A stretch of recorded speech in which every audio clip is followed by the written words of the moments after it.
नमस्कार दोस्तों। आज हम हिंदू धर्म के कई महान ग्रंथों में से एक श्रीमद् भगवत गीता में दिए लाइफ लेसन्स के बारे में बात करेंगे।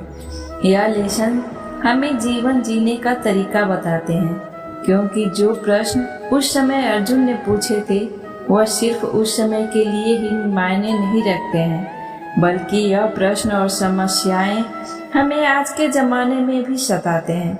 जिंदगी की जंग में भगवत गीता की बातें हमें यह समझा सकती हैं कि हमें हर मुश्किल समय में खुद को कैसे स्थिर रखना चाहिए और हर परिस्थिति में कैसे काम लेना चाहिए। भगवत गीता ने दुनिया के कई महान लोगों की भी सोच बदली है, जैसे अल्बर्ट आइंस्टाइन, महात्मा गांधी और राल्फ वाल्डो इमर्सन आदि। देश भर में लोगों का तो यह भी मानना है कि जो भी इंसान इस ग्रंथ को पढ़ता है उसे कभी भी पैसों की कमी नहीं होती और बड़ी से बड़ी चुनौती उसका बाल भी बांका नहीं कर पाती, और उस व्यक्ति का व्यक्तित्व इतना स्ट्रांग हो जाता है कि वह जहाँ पर भी जाता है वहाँ के लोगों को बेहतर इंसान बनने के लिए इंस्पायर करता है। आप जानते हैं कि ऐसा क्या अच्छा लिखा है भगवत गीता में, जिसे लोग हजारों सालों के बाद भी आज तक इसे पढ़ रहे हैं। तो चलिए जानते हैं भगवत गीता के 10 महत्वपूर्ण लाइफ लेसन्स के बारे में, जिसे विद्यार्थी अवश्य सुने। 1. बुरे हालात कुछ न करने से ही आ जाते हैं, लेकिन अच्छे हालात पैदा करने के लिए एक्शन लेना पड़ता है। भगवत गीता शुरू से ही इस उद्देश्य के साथ है कि अगर आप कुछ हासिल करना चाहते हो लेकिन आप खुद कुछ करने के बजाय अपनी किस्मत को भगवान पर टाल देते हो, तो वह आपका काम करें और आपकी लाइफ को बेहतर बनाए, तो ऐसे में आपको बुरा रिजल्ट ही मिलेगा। बिल्कुल वैसे ही जैसे आपको गंदा होने के लिए कुछ नहीं करना होता, बस बैठे रहो और आप गंदे हो जाओगे। लेकिन साफ रहने के लिए आपको अपनी जगह से उठना पड़ेगा, बाथरूम में जाना पड़ेगा और नहाना पड़ेगा। ऐसा इसलिए क्योंकि हमारी बॉडी दुनिया के डिसऑर्डर से फाइट कर रही होती है, और जो इंसान इस फाइट में इनएक्टिव हो जाता है वह इंसान अपनी जिंदगी के हर पहलू में हारता रहता है। 2. बदलाव जीवन का नियम है, इसलिए हर खुशी या दुख अस्थायी होता है, कुछ भी अस्थायी नहीं होता है। अध्याय 2 के श्लोक 14 में श्री कृष्ण कहते हैं, ओ कुंती पुत्र, तुम्हारी इंद्रियां आवाज, गंध, स्वाद या महसूस करे जाने वाली चीजों के संपर्क में आकर तुम्हारे अंदर ठंड, गर्मी, सुख, दुख या तनाव जैसी स्थिति पैदा करती है। यह अस्थायी है, यह इन जैसे आती है वैसे चली भी जाती है, इसलिए इन बदलावों को सहना सीखो। सफलता या महारत हासिल करने के लिए एक इंसान को परिस्थितियों के हिसाब से ढलना होगा, बेहतर समाधान ढूंढने होंगे और अपनी उपलब्धियों को पहचानना होगा। इसीलिए बदलाव को स्वीकार करो और हर परिस्थितियों में खुद को मजबूती से स्वीकार करना सीखो। 3. अपना ध्यान अपने काम पर रखो, उससे मिलने वाले फल पर नहीं। यहाँ पर लक्ष्य बनाने की बात की जा रही है। ज्यादातर लोग यह तो डिसाइड कर लेते हैं कि उन्हें क्या प्राप्त करना है, लेकिन वह कभी भी अपने लक्ष्य के रास्ते में आने वाले मुसीबतों को पार नहीं कर पाते। यहाँ तक कि महाभारत में भी जब द्रोणाचार्य अपने छात्रों को तीरंदाजी सिखा रहे होते हैं और उन्हें कहते हैं कि वह पेड़ पर रखी चिड़िया की आंख पर निशाना लगाना है, और फिर वह अपने सभी शिष्यों से पूछते हैं कि उन्हें क्या दिख रहा है, तो किसी ने कहा कि उन्हें डाली पर बैठी चिड़िया दिख रही है, तो किसी ने बोला पूरा पेड़ और उस पर बैठी चिड़िया। लेकिन जब अर्जुन से पूछा गया कि उन्हें क्या दिख रहा है, तो उन्होंने जवाब दिया, उन्हें सिर्फ और सिर्फ चिड़िया की आंख दिखाई दे रही है, ना ही वह डाली जिस पर वह बैठी है, और ना ही वह चिड़िया का शरीर, और ना ही वह पेड़, सिर्फ और सिर्फ चिड़िया की आंख ही दिखाई दे रही है। और जब अर्जुन तीर चलाते हैं तो वह सीधा चिड़िया की आंख पर ढील लगता है। बिल्कुल ऐसे ही हमें भी अपने लक्ष्य के रास्ते में बहुत सी मुसीबतें और रुकावटें मिलेंगी और हमारे ध्यान को बिना उपयोगी चीजों की तरफ मोड़ेंगी। इसलिए अपना ध्यान किसी एक लक्ष्य पर इतना गहराई से लगाओ कि बाकी कोई चीज दिखे ही ना।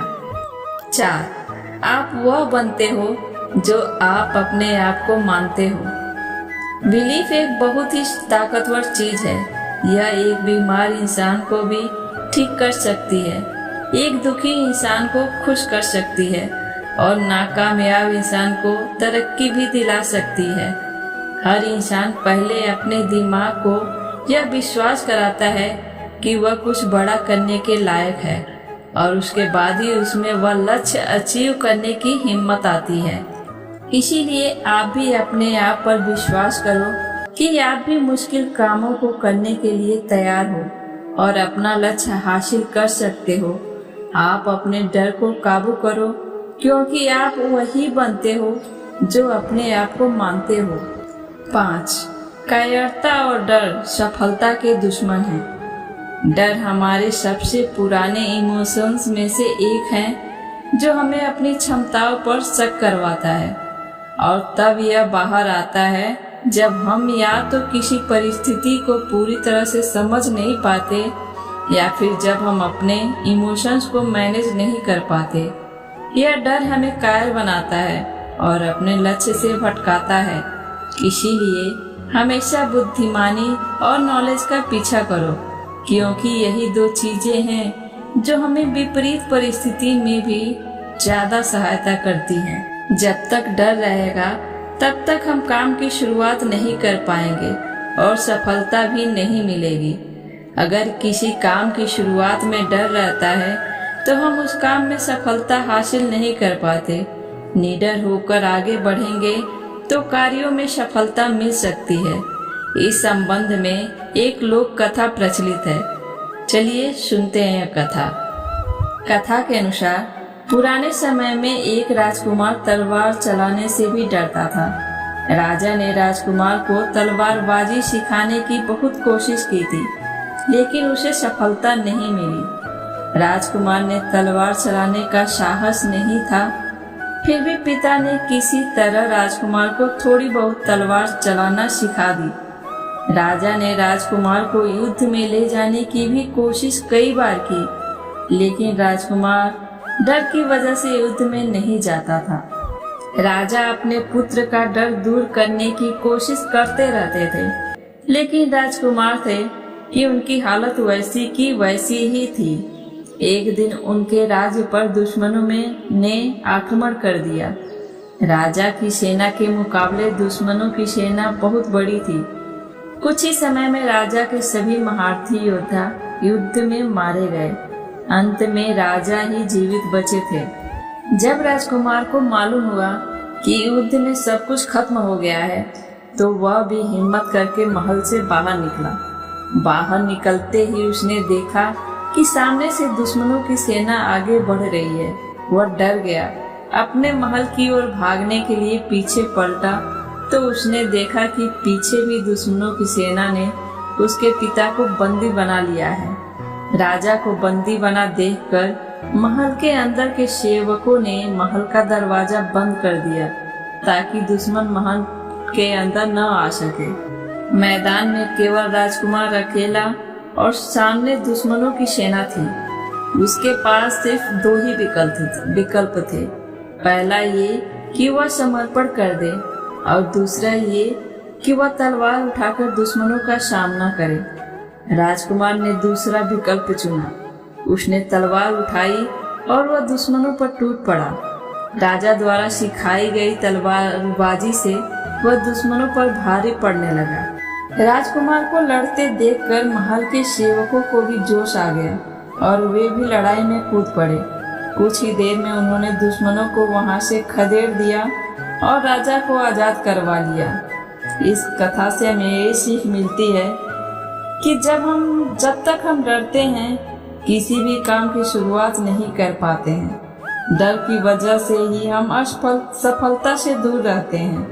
निडर होकर काम करने से ही कामयाबी मिल सकती है और जरूर मिलेगी। 6. आपका दिमाग या तो आबाद कर सकता है या फिर बर्बाद। अध्याय 6 के श्लोक 5 में श्री कृष्ण कहते हैं, हर इंसान को अपने आप को अपने मन से ऊपर उठाना चाहिए, वरना वह आगे बढ़ने की बजाय पीछे गिरते जाएंगे। यह सच है कि मन हमारा सबसे अच्छा दोस्त भी बन सकता है और सबसे बुरा दुश्मन भी। अगर आप अपने मन के मालिक नहीं हो तो आप उसके गुलाम हो, और जो कि आपको धीरे धीरे बर्बाद कर देगा। इसी वजह से श्री कृष्ण हमें अपने अवचेतन मन को जागृत करने की बात कहते हैं। 7. अपने इमोशन और दिमाग को मास्टर करने का सबसे पहला कदम हमारी इंद्रियों से शुरू होता है। हर ऐसी चीज जो हमें अपने लक्ष्य से भटकाती है उसे लालसा बोला गया है। जैसे आपका लक्ष्य है कि आपको अपना मोटापा कम करके हेल्दी रहना है, लेकिन अगर आप हफ्ते में कई बार आइसक्रीम या चॉकलेट खा लेते हैं तो आप उन चॉकलेट और आइसक्रीम के पीछे मिलने वाले टेस्ट के लालची हो चुके हो। या अगर आपका लक्ष्य है टेस्ट में अच्छे मार्क्स लाना, लेकिन आप बार बार सोशल मीडिया या अपना मोबाइल चेक कर रहे हो तो आप उनके पीछे लस्ट कर रहे हो। अध्याय 3 के श्लोक 40 में श्री कृष्ण कहते हैं, यह माना जाता है कि वह इंद्रियां, मन और बुद्धि होती है जिनमें लस्ट घुस कर बैठा होता है और एक इंसान की सोचने की शक्तियों को दबा रहा होता है। इसलिए सबसे पहले अपनी इंद्रियों को काबू करो, उनके संपर्क में आने वाली चीजों को बदलकर। सीधी सी बात है, अगर आप अपने मुंह, कानों या दिमाग में गंदगी डालोगे तो बाहर भी गंदगी ही आएगी। 8. रोज ध्यान करो। ध्यान की मदद से आप अपने अंदर का सारा डर, तनाव और चिंता, संदेह से सीधा छुटकारा पा सकते हो। इसके साथ ही श्री कृष्ण अर्जुन को समझाते हैं कि मेडिटेशन आपको यह समझा सकता है कि आप अपने शरीर और ख्यालों से परे हो और आपके अंदर एक ऐसी चीज है जो कभी मर नहीं सकती है। इसी सच को जानने के बाद आप खुद को अच्छे से जान लोगे। इससे आप दूसरों की एक्सेप्टेशन से फ्री हो जाते हो और एक नई तरह की संतुष्टि हासिल करते हो। 9. अपना कर्म करते रहो। धर्म एक ऐसा शब्द है जो यह दर्शाता है कि कोई काम ऐसा है जो उस काम को करने वाले से भी बड़ा है। ज्यादातर लोग अपनी जिंदगी में जरूरत के समय एक्शन इसलिए नहीं ले पाते हैं क्योंकि वह एक्शंस को अपने लाभ हानि के लिए देख रहे होते हैं, और यही कारण हमारे सपनों का है। हम सोचते हैं कि हम इतनी मेहनत करके कोई ऐसा काम करें जो दूसरों की लाइफ को बेहतर बनाए, लेकिन हम सिर्फ अपना ही काम करते हैं जितने में हमारा सपना पूरा हो सके। लेकिन यह सपने की भूख कभी न बुझने वाली आग की तरह होती है। श्री कृष्ण कहते हैं कि पृथ्वी हम इंसानों की कर्म भूमि है और यहाँ हमारे कर्मों से ही हमें जाना जाता है। इसलिए कर्मों से दूर दूर भागने की कोशिश मत करो। फल की इच्छा किए बिना ही कर्म करो, वही हमारा कर्म है और कर्म ही हमारा धर्म है। 10. आपकी जिंदगी आपके चुनाव का परिणाम होती है। अध्याय 18 के श्लोक 63 में श्री कृष्ण कहते हैं कि हे अर्जुन, मैंने तुम्हें पूरी गीता का ज्ञान दे दिया है। तुम उस पर चिंतन करो और यह चुनाव करो कि तुम क्या करना चाहते हो। एक तरफ तुम्हारा धर्म है और दूसरी तरफ कायरता। अर्जुन की तरह हम भी कई बार विपरीत परिस्थितियों को पाते हैं। हालांकि कई लोग तो पैदा ही विपरीत परिस्थितियों में हुए होते हैं, लेकिन इसके बाद भी हमें अपनी किस्मत को चुनाव करने की आजादी है। हमारे पास वह शक्तियां हैं जो हमें विपरीत परिस्थितियों को बदलने की शक्ति देती हैं। क्योंकि हर इंसान अपने डिसीजन का ही परिणाम होता है।